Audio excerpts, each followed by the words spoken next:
नाज़रीन आदाब, 2 नवंबर 2022 मुताबिक 6 रबीउल सानी के अवधनामा वॉइस एडिशन में आपका खैर मकदम है। मैं हूं मुस्सी रज़ा और आप समाअत फरमाने जा रहे हैं अवधनामा में शाये अहम खबरों के खास हिस्से। गुजरात के मोरबी में हुए पुल हादसे को लेकर मुल्क की सबसे बड़ी अदालत सुप्रीम कोर्ट में मफाद आम्मा की अर्जी दायर की गई है, जिसमें सुप्रीम कोर्ट के रिटायर्ड जज की क़यादत में SIT कायम करने और हादसे की तहकीकात कराने का मुतालबा किया गया है। आपको बता दें, चीफ जस्टिस ऑफ इंडिया ने 14 नवंबर को इस मफाद आम्मा की अर्जी पर समाअत के लिए रजामंदी का इजहार किया है।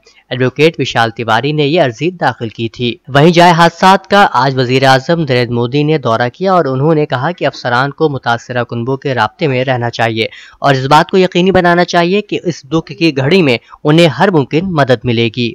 सुप्रीम कोर्ट ने हुकूमत की यकीन दहानी के बाद NRIs और मुहाजिर मजदूरों को पोस्टल या प्रॉक्सी वोटिंग की इजाजत देने के लिए मरकज और पोल पैनल को हिदायत देने की दरख्वास्त को मंगल के रोज मनसूख कर दिया है। ये दरख्वास्तें एक दहाई से ज्यादा पुरानी थी। बेंच ने समाअत के आगाज में वाज़ेह किया कि जिन मामलात के लिए इलेक्शन कमीशन ने एक कमेटी तश्कील दी और बाद में इस सिलसिले में एक बिल पेश किया, उन पर मजीद वक्त ज़ाया नहीं किया जाएगा। कांग्रेस के सीनियर लीडर राहुल गांधी ने आज मरकज के साथ साथ तेलंगाना हुकूमत पर भी हमला किया है। उन्होंने इस बात का इजहार किया कि खरगे जी ने कहा कि पार्लियामेंट में जब भी बीजेपी कोई भी बिल लाती है तो TRS बीजेपी की हिमायत कर देती है और अगर अपोजिशन कोई मुद्दा उठा रहा है तो ध्यान बांटने के लिए TRS के लोग कोई और मुद्दा उठाने लग जाते हैं। उन्होंने कहा कि बीजेपी और TRS एक साथ काम कर रहे हैं। एक और खबर के मुताबिक समाजवादी पार्टी के सीनियर लीडर मोहम्मद आजम खान के ड्रीम प्रोजेक्ट और उनकी कायम करदा मोहम्मद अली जौहर यूनिवर्सिटी के vice chancellor professor Mohammad Arif ने यूपी के वजीर आला योगी आदित्यनाथ के नाम मकतूब रवाना करके उन्हें यहाँ का दौरा करने और मुआयना करने की दावत दी है।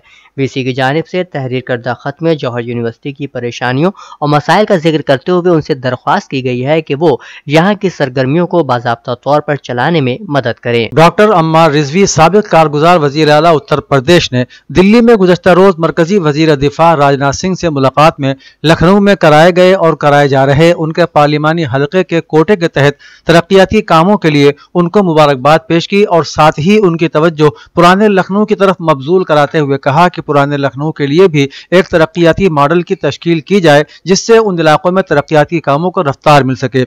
डॉक्टर रिजवी ने राजनाथ सिंह से लखनऊ नजफ बराह रास्त परवाज दोबारा शुरू करने और लखनऊ से मदीना मुनव्वरा की सीधी फ्लाइट शुरू करने के नुकात पर भी तबादला ख्याल किया। उत्तर प्रदेश में मदारिस के हवाले से जारी सर्वे का काम मुकम्मल हो गया है। याद रहे कि रियासत में गैर तस्लीम शुदा मदारिस का सर्वे 10 सितंबर से शुरू किया गया था। सबसे ज्यादा गैर तस्लीम शुदा मदारिस मुरादाबाद में पाए गए हैं। बिजनौर दूसरे नंबर पर और बस्ती तीसरे नंबर पर है। रजिस्ट्रार मदरसा बोर्ड जगमोहन सिंह के मुताबिक तकरीबन 8000 गैर तस्लीम शुदा मदारिस मिलने की बात कही जा रही है, लेकिन असल सूरत हाल जिला मजिस्ट्रेट्स की रिपोर्ट के बाद ही मालूम हो सकेगी। सर्वे में बुनियादी तौर पर पूछा गया था कि मदारिस की आमदनी के जराए क्या हैं, इसके अलावा इमारत, पानी, फर्नीचर, बिजली और बैतुल खला के क्या इंतजामात हैं और कौन सी तंजीम के तहत ये मदारिस चल रहे हैं। इसके अलावा शनाख्त की हैसियत, तलबा की तादाद और उनके हिफाजती इंतजामात, निसाब और पढ़ाने वाले असातिज़ा की तादाद जैसे मुख्तलिफ पॉइंट्स की भी छानबीन की गई। इलाज के बावजूद अगर बुखार के साथ जिस्म और जोड़ों में दर्द हो और अच्छा न हो रहा हो तो फिक्र न करें, आयुर्वेद में यह मर्ज ठीक हो सकता है। एक हफ्ते की दवाएं मरीज को काफी हद तक आराम दे सकती हैं। ऐसे मरीज विवेकानंद अस्पताल में मुफ्त इलाज का फायदा हासिल कर सकते हैं। ये मालूमात Vivekananda institute of medical sciences के सेक्रेटरी स्वामी मुक्तिनाथ नंद ने दी। वो मंगल को प्रेस कॉन्फ्रेंस से खिताब कर रहे थे। उन्होंने बताया कि कैंपस में 3 से 5 नवंबर तक मुफ्त आयुर्वेद सेहत मेले का इनेकाद किया जा रहा है और इसमें रजिस्ट्रेशन मुफ्त होगा। फिलहाल मरीजों को आयुर्वेदिक माहिरीन के मशवरे के लिए 170 रुपए फीस अदा करनी पड़ती है। बल्दियाती इंतखाबात के लिए अबूरी वोटर लिस्ट जारी कर दी गई है। इसमें म्यूनिसिपल कॉर्पोरेशन की हुदूद में शामिल 88 नए गांव के तकरीबन 5 लाख वोटरों के नाम गायब हैं। फहरिस्त में अपना नाम शामिल करने के लिए लोगों के पास 7 नवंबर तक का वक्त है। देहातों के अलावा तौसीई इलाकों के 5 लाख से ज्यादा वोटर्स के नाम फहरिस्त में शामिल नहीं है। 7 दिनों में इतने वोटरों का सर्वे करके उनके नाम वोटर लिस्ट में शामिल करना भी एक आसान काम नहीं है। ऐसे में इलेक्शन कमिश्नर से मुतालबा किया गया है कि तौसीई इलाके में वोटर लिस्ट की तैयारी के लिए मजीद वक्त दिया जाए। उत्तर प्रदेश कोऑपरेटिव बैंक के अकाउंट से 146 کروڑ روپے نکالنے کے معاملے میں اب تک 5 لوگوں کو گرفتار کیا جا چکا ہے۔ ایس ٹی ایف نے لوک بھون میں تعینات سیکشن آفیسر رام راج اور محمود آباد کے assistant bank manager Karamvir Singh سمیت 5 لوگوں کو گرفتار کیا ہے۔ S S P S T F Vishal Vikram Singh کے مطابق ملزمان میں لوک بھون میں تعینات section officer Ram Raj, Sitapur Mahmudabad میں کوآپریٹو بینک کے اسسٹنٹ مینیجر کرمویر سنگھ، آشیانہ کے رہنے والے دھرو کمار سریواستوا، بالا گنج لکھنؤ کے آکاش کمار سریواستو اور بھوپیندر شامل ہیں۔ پوچھ گچھ کے دوران معلوم ہوا ہے کہ ان 5 کو سابق bank manager R S Dubey نے گینگ میں شامل کیا تھا۔ اس کے لیے گینگ نے کئی مقامات پر میٹنگ بھی کی تھی۔ اودھنامہ کے جہانما صفحے کے مطابق ایرانی وزارت خارجہ نے ایک بیان جاری کر کے امریکہ کے 10 عہدیداروں اور 4 اداروں پر پابندی عائد کر دی ہے۔ وزارت خارجہ کے بیان میں درج ہے کہ ان افراد کو انسانی حقوق کی خلاف ورزی، اسلامی جمہوریہ ایران کے اندرونی معاملات میں مداخلت، ایران میں تشدد اور شورش پھیلانے کی ترغیب، دہشت گردانہ اقدامات کی ترویج، دہشت گردی کے خلاف اسلامی جمہوریہ ایران کی سرگرمیوں اور کوششوں میں خلل اور ایرانی عوام کے خلاف اقتصادی دہشت گردی اور دباؤ ڈالنے کی کوششوں میں ملوث پایا گیا ہے، لہذا ان افراد پر پابندی عائد کی جا رہی ہے۔ ان اشخاص اور اداروں اور کے کارکنوں کو اسلامی جمہوریہ ایران نہ ویزا دے گا اور نہ ہی انہیں ایران کی حدود میں داخل ہونے کی اجازت ہوگی۔ جرائم کی عالمی عدالت آئی سی سی نے اپنے چیف پروسیکیوٹر کو افغانستان میں ہونے والے مظالم اور جنگی جرائم کی تحقیقات کے لیے گرین سگنل دیتے ہوئے کہا کہ کابل انتظامیہ نے ملکی سطح پر تفتیش و تحقیقات میں کوئی دلچسپی نہیں دکھائی۔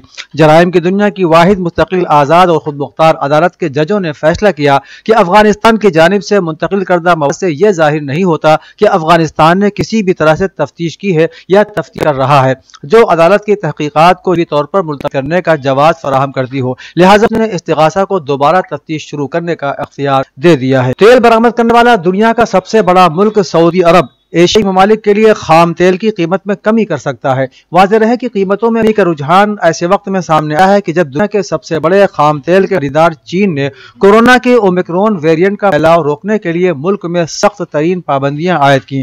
یاد رہے کہ اوپیک پلس نے تیل کی مستقبل کی قیمتوں کو سہارا دینے کے ماہ نومبر سے پیداوار میں 2 ملین بیرل یومیہ کٹوتی کرنے کا منصوبہ بنایا ہے، جس کی وجہ امریکی شرح سود میں اضافے کے بعد قیمت 3 ماہ پہلے $120 سے تقریباً $90 تک گر گئی ہے۔ امریکی محکمہ خارجہ کے ترجمان نیٹ پرائس نے واشنگٹن میں پریس کانفرنس کرتے ہوئے کہا کہ افغانستان کو دہشت گرد گروہوں کی دوبارہ محفوظ پناہ گاہ نہیں بننے دیں گے۔ ARY نیوز کے مطابق نیٹ پرائس نے کہا کہ ہمارے خصوصی نمائندے ٹام ویسٹ نے طالبان سے ملاقات کی ہے، جس میں انسداد دہشت گردی اور دیگر معاملات پر گفتگو ہوئی۔ ترجمان امریکی محکمہ خارجہ نے مزید کہا کہ طالبان وعدہ کر چکے ہیں کہ وہ دہشت گردوں کو افغان سرزمین استعمال کرنے نہیں دیں گے اور طالبان کو دنیا کا اعتماد حاصل کرنے کے لیے اپنے وعدوں کی پاسداری کرنا ہی ہوگی۔ ایک اہم خبر کے مطابق سعودی عرب نے عمرہ اور ویزا کا دورانیہ یعنی مدت 30 سے بڑھا کر 90 دن کر دیا ہے۔ سعودی وزارت حج اور عمرے کی جانب سے جاری بیان کے مطابق عمرہ ویزا پر سعودی عرب آنے والے مکہ مکرمہ اور مدینہ منورہ سمیت کسی بھی دوسرے شہر کا سفر کر سکیں گے۔ حکام کا مزید کہنا ہے کہ عمرہ ویزے کا انتہائی دورانیہ 30 روز سے بڑھا کر 90 روز کر دیا گیا ہے، لیکن ویزے کی مدت سے زائد قیام پر سزا بھی دی جائے گی۔